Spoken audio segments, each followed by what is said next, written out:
अलैक्म guys, कैसे हैं आप सब। उम्मीद करता हूँ खैरियत से होंगे। हमने एक्सरसाइज 1.6 स्टार्ट की हुई थी और आप देख रहे हैं मैथमेटिक्स मेड इजी। इसका हमने क्वेश्चन नंबर 1 पूरा कर लिया था, दोनों क्रैमर्स रूल से भी और मैट्रिक्स इन्वर्जन मेथड से भी। मैं आपको क्रैमर रूल भी सिखा चुका हूँ और मैट्रिक्स इन्वर्जन मेथड भी सिखा चुका हूँ। अगली क्वेश्चन थी इक्वेशंस वाले। मैंने आपको कहा था कि इनकी मैं आपको इक्वेशंस बनाना सिखाऊंगा। इक्वेशंस मैं आपको बना के बता दूंगा, मेथड आपने क्रैमर रूल और मैट्रिक्स इन्वर्जन मेथड वाला खुद लगा के उनको आगे से एक्स और वाई की वैल्यूज़ निकाल लेनी है। तो ये मैं अपने क्वेश्चन नंबर 2 से स्टार्ट करता हूँ। क्वेश्चन नंबर 2 मेरे पास उसने दिया हुआ, the length of a rectangle is 4 times of its width, perimeter of a rectangle is 150 centimetre, find its dimensions. Dimensions का मतलब यही है एक्स और वाई फाइंड करें, और एक्स और वाई इसमें क्या है, विड्थ और लेंथ। अच्छा, इस क्वेश्चन से मैंने सबसे पहले इक्वेशंस बनानी है। इक्वेशंस किस तरह से बनाऊँ कि पहली लाइन पहले देखता हूँ। कहता है the length of a rectangle is 4 times it's width. इस लाइन का मतलब है कि जो लेंथ है ना रेक्टेंगल की, वो जो भी है वो उसकी विड्थ से 4 गुना बड़ी है। तो सबसे पहले मुझे पता होगा विड्थ कितनी है, फिर मैं उसको 4 से मल्टीप्लाई करूँगा तो मेरी लेंथ भी आ जाएगी। तो सबसे पहले मैंने इस पर क्या करना है कि सपोज करना है या लेट करना है कि मेरी जो विड्थ है ना वो है एक्स। ये मैंने सपोज कर लिया, ठीक है। तो लेंथ को भी सपोज कर लेता हूँ कि लेंथ मेरे पास है वाई। इनका रिलेशन उसने क्या बताया कि जो लेंथ है वो विड्थ से 4 गुना बड़ी है। तो इनका जो रिलेशन इस पहली लाइन के मुताबिक बनाना वो ये कि जो लेंथ है ना यानी वाई, ये एक्स से 4 गुना बड़ी है। यानी अगर एक्स की वैल्यू को 4 से मल्टीप्लाई करूँगा तो मेरे पास वाई की वैल्यू आएगी, ठीक है। तो ये मेरे पास पहली चीज़ बनी। इससे अगर मैं क्वेश्चन बनाना चाहूँ तो ये 4x इधर ही रहे, ये वाई इधर प्लस के इधर जाके क्या हो जाएगा माइनस, और अभी इज इक्वल टू के इस तरफ कुछ भी नहीं रहेगा तो ज़ीरो है। तो मैंने इज इक्वल टू लगा के ज़ीरो लिख दिया। ये मेरे पास पहली क्वेश्चन बन गई। फिर दूसरी लाइन पे आ जाता हूँ। दूसरी लाइन क्या कहती है, the perimeter of a rectangle is 150 centimetre. सबसे पहले तो रेक्टेंगल के पेरीमीटर का फार्मूला पता होना चाहिए। तो रेक्टेंगल के पेरीमीटर का क्या फार्मूला होता है, perimeter of a rectangle is equal to 2 into length plus width. अब लेंथ और विड्थ की तो हमने वैल्यूज़ क्या देखी हुई हैं, एक्स और वाई। तो लेंथ और विड्थ को मैं एक्स प्लस वाई से चेंज कर दूँ तो कर देता हूँ जी 2 इंटू एक्स प्लस वाई, ठीक है। ये मैंने इनकी सपोज कर ली थी वैल्यूज़, मैंने इनकी जगह लिख ली। और ये मेरे पास किसके बराबर आ जाएगा कि पेरीमीटर के, और पेरीमीटर मेरे पास क्या वैल्यू दी हुई है उसने क्वेश्चन में, 150 सेंटीमीटर, 150 दी हुई है। अब ये 2 इधर एक्स प्लस वाई से मल्टीप्लाई और इधर जाके क्या हो जाएगा, डिवाइड हो जाएगा। तो ये बन जाएगा 150 डिवाइडेड बाई 2, और जब 150 को 2 से डिवाइड करूँगा तो एक्स प्लस वाई की क्या वैल्यू आ जाएगी, 75। तो ये मेरे पास दूसरी क्वेश्चन बन गई। तो पहली क्वेश्चन क्या थी, 4x minus y is equal to 0, ठीक है। और दूसरी क्वेश्चन मेरे पास क्या बन गई, x plus y is equal to 75। अभी इनको इन इक्वेशन से बिल्कुल उसी तरह मैं अपनी जो है क्रैमर रूल्स और मैट्रिक इन्वर्जन मेथड से मैं क्वेश्चन को सॉल्व करूँगा। ये इक्वेशन मेरे पास आ गई टोटल दोनों, ठीक है। ये था क्वेश्चन नंबर 2। अभी क्वेश्चन नंबर 3 की क्वेश्चंस देखते हैं किस तरह से बननी है। ये भी बिल्कुल उसी तरह कहता है, two sides of a rectangle differ by 3.5 centimetre. अब रेक्टेंगल की दो साइड्स, एक लेंथ होगी और दूसरी उसकी विड्थ ही होगी। तो मैं लेट सपोज कर लेता हूँ कि उसकी let one side of triangle मेरे पास क्या है, वन साइड सॉरी रेक्टेंगल की मेरे पास वन साइड क्या है, एक्स है, और अदर साइड सेकंड वाली साइड है वो मेरे पास क्या है, वाई। तो वो क्या कहता है, ये जो दो साइड्स हैं रेक्टेंगल की, दे डिफ़र, इनमें कितना फ़र्क है, 3.5 सेंटीमीटर का। यानी एक्स माइनस वाई, डिफ़र ने मुझे बताया कि सब्ट्रैक्ट करना है, इनमें क्या आंसर है इसका, 3.5। तो ये मेरे पास बन गई पहली क्वेश्चन। फिर दूसरा क्या कहता है, find the dimension if its perimeter is 67। फिर उसने रेक्टेंगल की बात किया, तो रेक्टेंगल के पेरीमीटर का वही फार्मूला होता है, क्या होता है, 2 इंटू लेंथ प्लस विड्थ। तो वो मैंने एक वैल्यू एक्स ली, एक वैल्यू क्या ली, वाई। तो फिर उसी तरह लेंथ प्लस विड्थ की जगह मैं एक्स प्लस वाई लिख देता हूँ, इज इक्वल टू मेरे पास क्या है, 67। ये फिर 2 इधर इसके साथ मल्टीप्लाई हो रहा है, इधर आके क्या हो जाएगा, डिवाइड हो जाएगा। तो 67 के साथ जब मैं 2 को डिवाइड करूँगा तो मेरा आंसर आएगा 33.5, ठीक है। ये बन गई दूसरी क्वेश्चन। तो अभी फिर ये उसी तरह सेम दोनों क्वेश्चन मेरे पास आ गई, x minus y is equal to 3.5 और x plus y is equal to 33.5। ये मेरे पास दोनों इक्वेशंस बिल्कुल उसी फॉर्म में आ गई। इसी से मैंने वो ए की वैल्यू भी निकालनी है, फिर एक्स की जगह मैं एक्स और वाई लिखूँगा, और इज इक्वल टू बी की वैल्यू भी मेरे पास इधर से ही आएगी, ठीक है। तो ये थी हमारे पास क्वेश्चन नंबर 3 की क्वेश्चन। फिर अगर मैं अपना क्वेश्चन नंबर 4 देखूँ तो कहता है कि the third angle of an isosceles triangle is 16 degree less than the sum of two equal angles. इससे मुझे ये समझ लगी कि दो एंगल बराबर हैं आइसोसेलेस ट्रायंगल के, और एक तीसरा एंगल है जो बराबर नहीं है। तो अगर दो एंगल बराबर है तो मैं इसमें लेट कर लेता हूँ कि जो मेरे पास पहला एंगल है ना, फर्स्ट एंगल, वो मेरे पास है एक्स, और दो एंगल्स चूँकि बराबर हैं तो मैं कहता हूँ जो सेकंड एंगल है ना, चूँकि वो इसके बराबर है फर्स्ट एंगल के, तो वो भी क्या है, एक्स। और जो थर्ड एंगल है ना, वो तो इनके बराबर नहीं है, उसने बताया हुआ है 16 डिग्री कम है पहले और दूसरे एंगल को अगर मैं प्लस करूँ तो जो जवाब आए उससे 16 डिग्री कम है ये तीसरा वाला एंगल। ठीक है, तो थर्ड एंगल को मैं सपोज कर देता हूँ, वो चूँकि इनके बराबर नहीं है तो थर्ड एंगल मेरे पास क्या हो जाएगा, वाई हो जाएगा। अब जो उसने मुझे सवाल में क्या बताया है, उसने मुझे ये बताया है कि जो थर्ड एंगल है ना आइसोसेलेस ट्रायंगल का, यानी थर्ड एंगल क्या था, वाई, वो किसके बराबर है, वो बराबर है 16 degree less than sum of two equal angles. दो इक्वल एंगल क्या थे, एक्स और एक्स, इनके सम के एक्स प्लस एक्स कर लिया, इनका सम एक्स प्लस एक्स हो गया। फर्स्ट एंगल भी एक्स था, सेकंड एंगल भी एक्स था, ये इक्वल एंगल्स से। इनके सम से भी कितना लेस है, 16 डिग्री लेस है, तो लेस का मतलब माइनस कर देंगे, -16। तो जो तीसरा एंगल है वो दो इक्वल एंगल्स के, जो कि फर्स्ट एंगल और सेकंड एंगल था, इनके सम से, इनके प्लस से 16 डिग्री लेस था, तो उसको मैंने माइनस कर दिया। ये पहली लाइन से मेरे पास ये इक्वेशन बनी। तो इसको मैं मज़ीद आगे सोल्व करता हूँ, तो वाई किसके बराबर आ जाएगा, x plus x is 2x, 2x -16। ठीक है, अब क्या करूँ कि इस वाई को उठा के इधर ले आता हूँ, क्या बन जाएगा 2x, ये वाई इधर प्लस का इधर आए, किसका हो जाएगा, -y। ठीक है, और ये जो -16 था इसको अगर इधर ले जाऊँ तो ये इधर माइनस है, तो इधर जाके क्या हो जाएगा, प्लस हो जाएगा। तो ये मेरे पास इक्वेशन मान के 16 is equal to 2x -y, या मैं इसको इस तरह भी लिख सकता हूँ 2x -y is equal to 16। ये मेरे पास बन गई पहली इक्वेशन। फिर दूसरी इक्वेशन किस तरह से बनानी है मैंने, कि और तो इसने इसमें कोई बात नहीं दी हुई, लेकिन इसने इसमें एक बात मुझे दी हुई है कि ट्रायंगल कौन सा है, आइसोसेलेस ट्रायंगल, और उसकी दो साइड्स क्या हैं, इक्वल। तो ट्रायंगल की हमेशा कितनी साइड्स होती हैं, तीन साइड्स होती हैं, और तीनों साइड्स का जो एंगल्स का अगर सम होता है ना, वो होता है 180 डिग्री। क्या होता है, 180। उसमें उसने कह दिया कि दो साइड्स बराबर हैं, जो कि मैंने एक्स और एक्स से रिप्रेजेंट की, और तीसरी जो है ना, वो तीसरा एंगल बराबर नहीं है, उसको मैंने क्या लिख दिया, वो क्या है, वाई है। तो अगर मैं इन तीनों को जमा करूं तो मेरे पास क्या जवाब आना चाहिए, 180 डिग्री आना चाहिए। तो मैं इधर लिखता हूँ as sum of all the sides of triangle is 180 degree. So पहली साइड, पहला एंगल क्या था, sorry, all angles of triangle.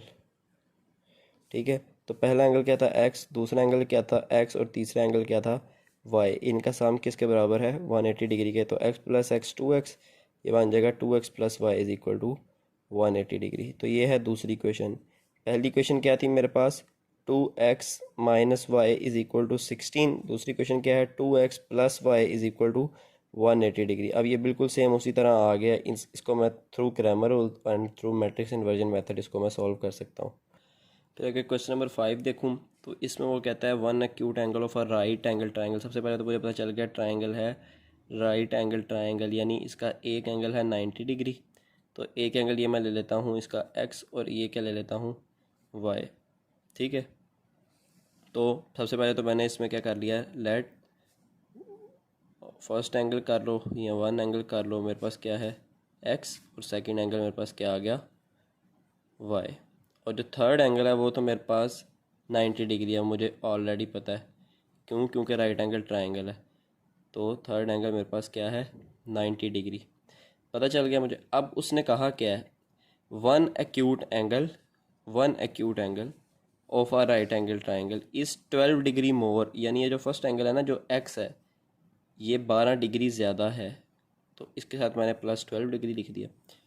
किससे, किससे ज़्यादा है, than the twice of other acute angle, दूसरे एक्यूट एंगल के ट्वाइस से। इसका मतलब है वाई, 2y से ये ज़्यादा है, यानी जो x है ये 12 डिग्री, अगर मैं इसके अंदर, इस x के अंदर 12 डिग्री डालूँ फिर 2y बनेगा। ठीक है, तो इस लाइन का ये मतलब है। तो x is 12 degree more than the, यानी इसका मतलब ये था कि अगर ये 12 इसमें से निकल जाए तो जो x है ना, ये इस 2y को मल्टीप्लाई करके जो आंसर है उससे 12 डिग्री ज़्यादा है, तो इसके अंदर 12 ऐड कर दिया। तो ये बन गई मेरे पास इक्वेशन क्या है, x plus 12 degree is equal to 2y। अब ये 2 इधर पाए, इधर प्लस का इधर आके किसका हो जाएगा, माइनस का, और ये 12 इधर प्लस का इधर जाके किसका हो जाएगा, माइनस का। तो एक इक्वेशन तो मेरे पास ये बन गई, क्या कि one acute angle of a right angle triangle is 12 degree more की जगह मैंने प्लस लगा दिया, then the twice of other acute angle, other angle मेरे पास वाई था, उसका ट्वाइस 2y। ठीक है, अब इधर से इस फॉर्म में मैंने इक्वेशन लिख ली और ये मेरे पास आ गई इक्वेशन नंबर 1। दूसरी क्वेश्चन किस तरह निकालनी है, बिल्कुल इसी तरह से जो हमने इसमें किया था। अब मुझे बताओ ट्रायंगल के तीनों साइड्स का सम क्या होता है, 180 डिग्री। तो पहली साइड, पहला एंगल, सॉरी, तीनों एंगल्स का सम क्या होता है, 180 डिग्री। तो पहला एंगल क्या है, एक्स, दूसरा एंगल क्या है, वाई, और तीसरा हमें कुछ लिखने की ज़रूरत नहीं, तीसरा एंगल हमें पहले से ही पता है कि चूँकि राइट एंगल ट्रायंगल है तो एक एंगल इसका 90 डिग्री होगा, तो तीसरा एंगल इसका क्या है, 90 डिग्री। और इन तीनों को जब मैं जमा करूँ तो क्या जवाब आना चाहिए, 180 डिग्री, क्योंकि इसके तीनों एंगल्स का जो सम होता है वो 180 डिग्री के बराबर होता है। तो ये क्या लिख दिया मैंने, x प्लस वाई, इसी तरह लिख दिया, ये 90 इधर प्लस और इधर जाके क्या हो जाएगा, माइनस। तो मेरे पास x प्लस वाई किसके बराबर आ गए, 180 माइनस 90, जो जवाब मेरा आया 90। तो ये मेरे पास आ गई दूसरी क्वेश्चन। ठीक है, तो मेरे पास पहली क्वेश्चन क्या थी, x minus 2y is equal to minus 12, ये मेरे पास पहली थी। और दूसरी क्या बनी, x plus y is equal to 90, ये भी मेरे पास उसी फॉर्म में इक्वेशन आ गई। अभी इसको भी मैंने क्रैमर रूल से और मैट्रिक्स इन्वर्जन मेथड से सॉल्व करना है। अच्छा, तो क्वेश्चन नंबर 6 देखते हैं। इसमें वो कहता है दो कार्स हैं जो कि 600 किलोमीटर दूर हैं एक दूसरे की तरफ आ रही हैं, उनकी जो स्पीड है ना वो 6 किलोमीटर पर आवर से एक दूसरे से डिफ़र कर रही है। तो मैं क्या लिखता हूँ कि लेट करता हूँ कि स्पीड ऑफ फर्स्ट कार मेरे पास क्या है, वो है x, और इसी तरह स्पीड ऑफ सेकंड कार जो है ना वो मेरे पास क्या है, y। इन दोनों में जो डिफरेंस है वो कितने का है, 6 किलोमीटर पर। तो ये पहली क्वेश्चन बन जाएगी x minus y is equal to 6 kilometre per hour. ठीक है, फिर उसके बाद आगे वो मुझे स्पीड वाली कोई बात नहीं देता, मुझे सारी डिस्टेंस वाली बातें देता है। उन डिस्टेंस वाली बातों से मैंने स्पीड वाली बात खुद निकालनी। क्या कहता है, cars are 123 kilometre apart after 4 1/2 hour. इसका मतलब है 4.5 घंटे। 4.5 घंटों के बाद वो जो गाड़ियाँ एक दूसरे से 600 किलोमीटर दूर थी वो अब कितने किलोमीटर दूर रह गई हैं, सिर्फ 123 किलोमीटर दूर। इसका मतलब क्या है कि उन्होंने डिस्टेंस कितना कवर कर लिया है ये मुझे नहीं पता अभी। अच्छा, तो ये जो उन्होंने मुझे, वो मैं इन दोनों को माइनस करूँगा ना, 600 में से 123, क्योंकि पहले 600 किलोमीटर रहता था, अभी सिर्फ 123 किलोमीटर रह गया। तो ये सारा डिस्टेंस है, यानी पहले ये डिस्टेंस था 600 किलोमीटर, अभी वो गाड़ियाँ जो है ना वो यहाँ यहाँ पे आ चुकी हैं, तो अभी सिर्फ उनके दरमियान डिस्टेंस रह गया 123 किलोमीटर। तो यहाँ से वो चली थी, तो ये उन्होंने सारा डिस्टेंस कवर कर लिया, ये वाला, जो कि कैसे पता चलेगा, जब मैं 600 में से इस 123 को माइनस करूँगा। ठीक है, लेकिन अभी मैंने ये एक्स और वाई किस तरह से निकालना है, तो मेरे पास एक फार्मूला होता है, स्पीड का फार्मूला होता है, जो कि मेरे पास किसके बराबर होता है, अच्छा, मेरे पास फार्मूला होता है स्पीड का डिस्टेंस डिवाइडेड बाय टाइम। ठीक है, तो अभी इधर से स्पीड में तो उसने मुझे कुछ चीज़ दी नहीं, उसने मुझे सारी चीज़ें डिस्टेंस के हवाले से दी हैं। तो मैं इधर से डिस्टेंस का फार्मूला निकाल लूँगा कि डिस्टेंस मेरे पास किसके बराबर होगा, स्पीड मल्टीप्लाई बाय टाइम के। अब देखें पहली गाड़ी का की स्पीड कितनी थी, x। ठीक है, तो पहली गाड़ी ने कितना डिस्टेंस कवर किया होगा मेरे, जो कैसे पता चलेगा, distance covered by first car. मुझे कैसे पता चलेगा पहली कार का डिस्टेंस, जब मैं पहली गाड़ी की स्पीड को किससे मल्टीप्लाई करूँगा, टाइम से। तो पहली गाड़ी की स्पीड कितनी थी, x, और कितने टाइम के बाद उनका डिस्टेंस 123 हुआ है, 4.5 घंटों के बाद। तो किस तरह बन जाएगा, 2 4 8, 8 + 1 9। अगर मैं इसका होल तोड़ूंगा तो क्या बन जाएगा, 9/2। ठीक है,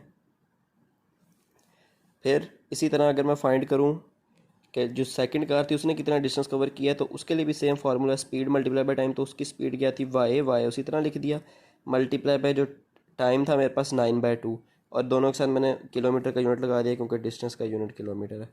ठीक है, तो ये मेरे पास distance covered by first car क्या बन गया, 9/2x। ठीक है, और जो मेरे पास distance covered by second car है मेरे पास क्या बन गया, 9/2y।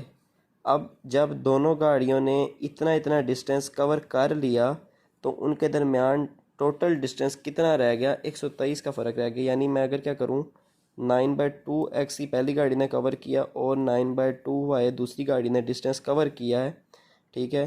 तो इन दोनों कितना डिस्टेंस इन्होंने टोटल कवर किया है, तो वो अगर मैं 600 में से 123 जो बाकी रह गया है सवाल के मुताबिक 123 बाकी रह गया, 600 से चलना शुरू हुई थी, इनको अगर माइनस कर दूँ तो मेरे पास बाकी डिस्टेंस आ जाएगा। फिर इन दोनों में से मैं 9/2 को कॉमन ले लेता हूँ, इधर सिर्फ रह जाएगा x+y।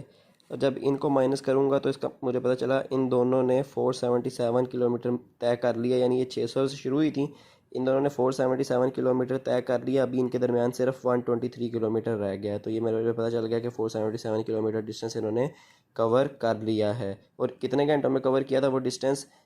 4.5 घंटों में। तो उसको मैंने 4.5 घंटों को जिस तरह था 4 और 1/2, तो 2 4 8 + 1 9, तो उसको मैंने 9/2 की फॉर्म में लिख लिया था, साथ दोनों के x और y, ठीक है।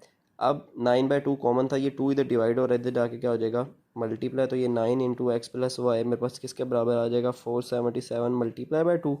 और ये जो 9 है ये इसके साथ क्या हो रहा है मल्टीप्लाई, तो इधर आके ये क्या हो जाएगा डिवाइड हो जाएगा, तो x+y मेरे पास बराबर आ जाएगा 477 × 2 डिवाइडेड बाय 9 के। और अगर मैं जब इसको सॉल्व करूँगा तो मेरे पास आ जाएगा 106।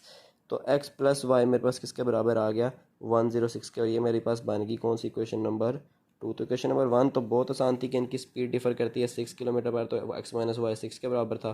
फिर उसने मुझे स्पीड की बातें नहीं दी, डिस्टेंस की सारी जो चीज़ें उसने मुझे दी हुई थी, तो मैंने फिर डिस्टेंस का क्या फार्मूला लगाया, speed multiply by time. Speed की वही वाली वैल्यू जो मैंने x और y दी थी वही, और टाइम 4.5 घंटे वाला जिसको मैंने 9/2 में कन्वर्ट किया था उसको मैंने उस x से और उस y से मल्टीप्लाई कर दिया। और जब इन्होंने इतना डिस्टेंस कवर किया तो वो कितना डिस्टेंस था, वो था 600 माइनस 123 जो कि था 477।